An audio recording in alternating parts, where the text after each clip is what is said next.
Hello বন্ধুরা, তোমরা কেমন আছো? আশা করি তোমরা ভালো আছো। তো আমিও ভালো আছি। তো আজকে হলো শনিবার। তো সকালে আমি উঠে দেখো কাজকর্মগুলো করে নিচ্ছি, কারণ কালকে হচ্ছে রবিবার, মনসা পুজো। তো তার জন্য আজকে একটু তাড়া আছে, কারণ যতটা পারবো পুজোর কাজ আমি এগিয়ে রাখবো।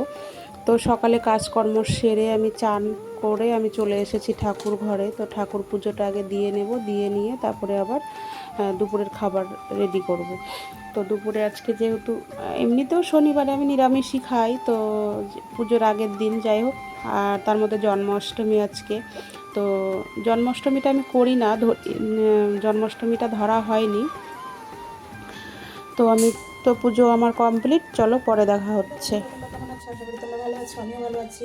তো সারাদিন তোমাদের সামনে আসতে পারিনি, তার কারণ হলো প্রচুর কাজের চাপ আজকে। তো এখন বাজে হচ্ছে 4টা, আজকে শনিবার। তো কালকে মনসা পুজো, আজকে জন্মাষ্টমী। তো আমি না জন্মাষ্টমী করি না, জন্মাষ্টমীটা ধরিনি আমি। তো মনসা পুজোটাই করি। তো যেহেতু কালকে পুরোহিত মশাই আসবে হচ্ছে 8টা, 8:30 বলেছে, তো আধা ঘন্টা টাইম এদিক ওদিক হতে পারে। তো তার জন্য কিছুটা কাজ আজকে গুছিয়ে রাখতে হবে। তো সকালে আমি যা কাজ ছিল সেরে, রান্না করে, খাওয়া দাওয়া করে, আবার আমি ঘর বাড়ি মুছে টুছে আবার এই যে মাথা ঘষে স্নান করে নিলাম, যেহেতু কালকে পুজো আছে। তো আজকে কিছুটা পুজো জোগাড় করে রাখতে হবে, ওর জন্য স্নানটা সেরে নিলাম। আর আমাদের হচ্ছে কলার ভেলা বানাতে হবে। কলার ভেলার মধ্যে সোনার ঠাকুর, যেটাকে ম্যাল বলে, ওই ম্যাটটাকে মানে রেডি করতে হবে, রেডি করা থাকে না, তো রেডি করতে হবে। তো তার জন্য আমি স্নানটা সেরে নিলাম। তো যাই হোক, তো কলার ভেলাতে কী করে আমি ঠাকুরটা রেডি করব, মানে সব কিছু আমি তোমাদের সঙ্গে শেয়ার করব। তো ফার্স্ট আগে একটু বসে রেস্ট করে নিই, কারণ প্রচণ্ড হাঁপিয়ে গেছি। একটু রেস্ট করি, রেস্ট করার পরে তারপরে তোমাদের সঙ্গে শেয়ার করবো যে কী করে আমি ঠাকুরটা রেডি করছি।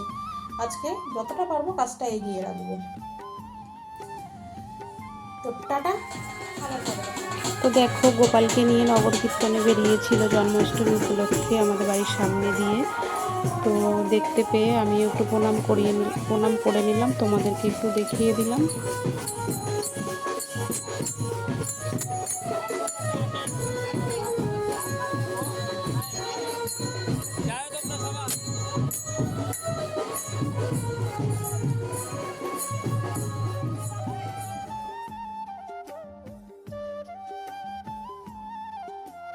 তাতে চলে এসেছি, দেখো ঠাকুরটা এভাবে কিনে নিয়ে এসেছে তোমাদের দাদাভাই, ওইভাবেই পাওয়া যায়।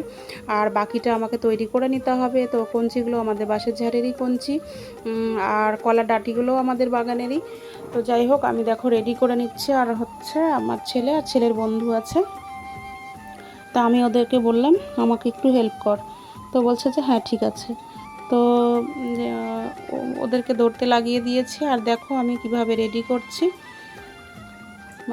মানে এই জিনিসটা এটা করা না প্রচণ্ড একটু মানে কষ্টকর, চাপের হয়ে যায়। মানে এইভাবে যে কঞ্চি দিয়ে ফুটো করা মানে ভীষণ কষ্টকর ব্যাপার। তো যাই হোক, টুকটুক করে করে নিচ্ছি। এইটা যদি আমি আজকে না করে রাখি, কালকে তো কিছুতেই টাইম পাবো না। তো ভিডিও করতে করতে আমার ছেলেটা কি পাজি, ওর বন্ধুর মুখটা দেখিয়ে দিচ্ছে, বলছে দেখি তোর মুখটা একটু। তো যাই হোক, চলো আমি টুকটুক করে রেডি করি। তো একদিকে পাটটা হয়ে গেছে, আর একদিকে একটা দিতে হবে, মানে মোট 3টা দিলে হয়ে যাবে। তো একদিকে হয়ে গেছে, আর একদিকে দেবো।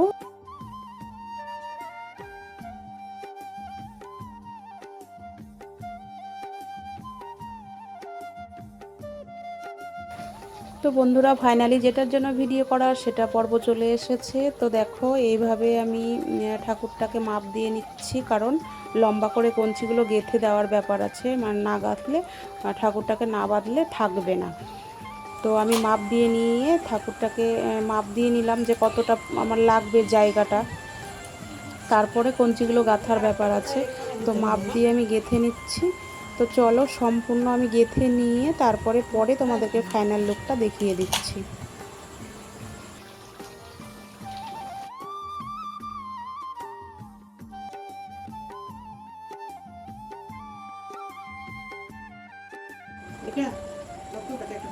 মাথাটা হঠাৎ অত্রি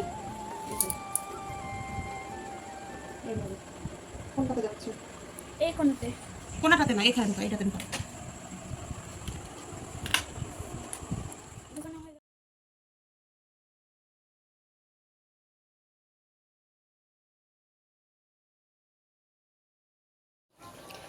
তো দেখো আমি ঠাকুরটাকে সুতো দিয়ে বেঁধে দিচ্ছি এইভাবে।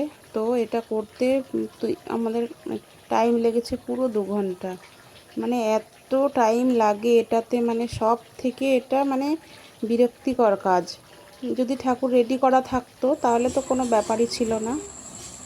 তো এই যে বন্ধুরা, আমার ঠাকুর বানানো কমপ্লিট। তো চলো ফাইনাল লুকটা একবার দেখিয়ে দিই। এটা হচ্ছে পেছনটা, আর চলো সামনে দেখাচ্ছি।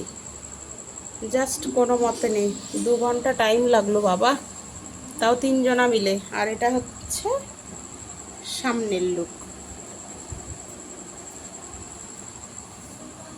তো চলো এটাই কমপ্লিট করে রাখলাম, পরে আবার কালকে পুরোটা দেখাবো।